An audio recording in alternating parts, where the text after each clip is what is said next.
नमस्कार दोस्तों, जय हिंद जय भारत। दोस्तों, आज हम इस वीडियो में जानेंगे मोहन राकेश जी के द्वारा लिखा हुआ एक मशहूर नाटक जिसका नाम है आधे अधूरे का सारांश। बहुत ही सरल शब्दों में, ज्यादा बड़ी मैंने रामगाथा नहीं लिखी है, बहुत छोटा सा मैंने इसको सारांश के माध्यम से समझाया है, ठीक है ना। आधे अधूरे नाटक मोहन राकेश जी के द्वारा रचित है। आई बात समझ में आपको? जो आधे अधूरे नाटक है इसके रचयिता हैं मोहन राकेश, और इससे जुड़े हुए प्रश्न हिंदी, एमए तथा बीए की परीक्षाओं में पूछे जाते हैं। दोस्तों, इस नाटक में मध्यम वर्गीय अर्थात मिडिल क्लास परिवार को ध्यान में रखकर कथा वस्तु रची गई है। जो मिडिल क्लास की समस्याएं हैं, जो मध्यम वर्गीय परिवार में ताने बाने जो उलझे होते हैं, उसको ध्यान में रखते हुए मोहन राकेश ने अपनी कहानी को चरम सीमा पर पहुंचाया है। किसकी कहानी को? नाटक की कहानी को। आपने बॉलीवुड की एक फिल्म, ठीक है ना, यानी शाहरुख खान की एक फिल्म रब ने बना दी जोड़ी देखी ही होगी। उस फिल्म में हमें आधे अधूरे नाटक की झलक देखने को मिलती है। यूं तो हमें कई सारी फिल्मों में आधे अधूरे नाटक की झलक देखने को मिलती है। हमारे समाज में, मोहल्ले में, परिवार में भी कई सारे आधे अधूरे नाटक की भांति किरदार देखने को मिल जाएंगे आपको। नाटक में बताया गया है कि मिडिल क्लास फैमिली किस प्रकार कुंठा, त्रास, मृत्युबोध में जीती है। आई बात समझ में? दोस्तों, जो मिडिल क्लास फैमिली होती है, जो मध्यम वर्गीय परिवार की फैमिली होती है, वो नित नित कुंठा, त्रास और मृत्युबोध में जीती है।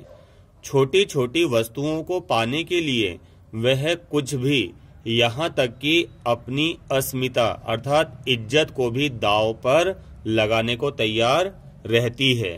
कौन? Middle class family. जैसे आपने देखी होगी दोस्तों, रब ने बना दी जोड़ी फिल्म। इसमें जो अभिनेत्री होती है अनुष्का शर्मा की शादी शाहरुख खान से कर दी जाती है। तो जो शाहरुख खान होता है वो ढीली ढाली पैंट पहनने वाला, चपटी मांग करने वाला, मोटा सा चश्मा लगाने वाला होता है। तो वो जो हीरोइन होती है वो उसे पसंद नहीं करती। फिर वही शाहरुख खान अपने दोस्त के कहने पर अपना रूप बदल लेता है और रूप बदलकर राज के रूप में आता है, जिसको डांस करना आता है, जो टाइट टी शर्ट पहनता है, टाइट जींस पहनता है। आई बदन में तो वो अभिनेत्री जो होती है वो दूसरे वाले शाहरुख खान के टच में आ जाती है। तो यही आधे अधूरे नाटक में हमें बताता है।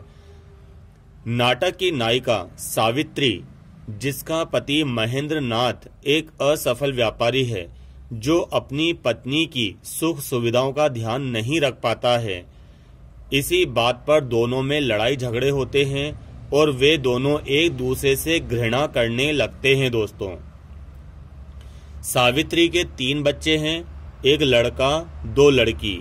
परिवार की स्थिति को संभालने के लिए सावित्री नौकरी करती है। नौकरी करते समय सावित्री जुनेजा, शिवजीत, जगमोहन, मनोज और सिंघानिया के प्रति आकर्षित होती है, पर वह वहां भी खुद को अधूरी पाती है। यानी कि उसे लगता है कि सब मर्द एक जैसे हैं। क्या हैं? सब मर्द शरीर को पाना चाहते हैं, ठीक है ना। कोई भी स्त्री की भावनाओं को नहीं समझता है। यानी कि वह एक एक करके सब व्यक्तियों से टकराती है, आदमियों से टकराती है, परंतु सबको वहां पर अधूरा ही पाती है और स्वयं को भी अधूरी पाती है।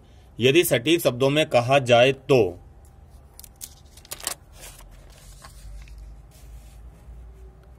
नाटक में मिडिल क्लास लोगों की इच्छाओं व झटपटाहट का वर्णन किया गया है।